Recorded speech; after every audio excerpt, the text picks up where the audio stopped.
Habang tayo nagsisikap na mamuhay sa kabutihan at kabanalan, lumalago naman ang paghahari ng Diyos sa ating puso.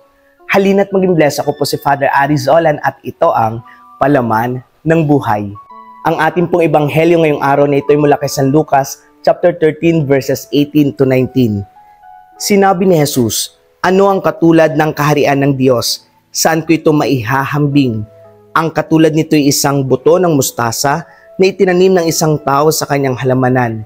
Ito'y lumaki hanggang sa maging isang punong kahoy at ang mga ibon ay nagpugad sa mga sanga nito." Nais mo bang pagharian ka ng Diyos? Nais mo bang ang kanyang paghahari ay lumago sa ating buhay at sa ating puso? Kailangan nating magsikap na mamuhay sa kabutihan at kabanalan at sumunod sa lahat ng turo sa atin ng ating Panginoong Jesucristo. Anumang pagsubok, problema at balakid na dumating sa ating buhay, kailangan natin itong ipaglaban.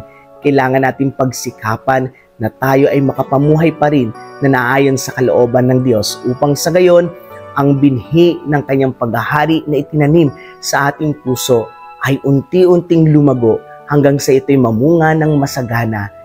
Ano po ba ang maidudulot sa atin ng paghahari ng Diyos?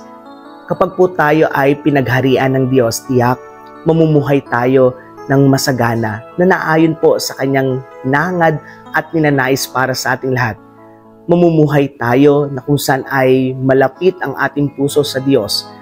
Mamumuhay tayo ng mapayapa, ng malaya, at higit sa lahat, mamumuhay tayo ng isang buhay na ganap at kasiyasiya na magdadala sa atin sa buhay na walang hanggan.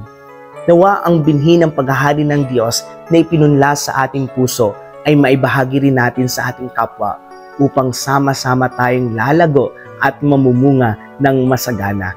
Muli, ako po si Father Aris Olan. Magkita-kita po muli tayo bukas. God bless you po and keep safe. Please like and share this video.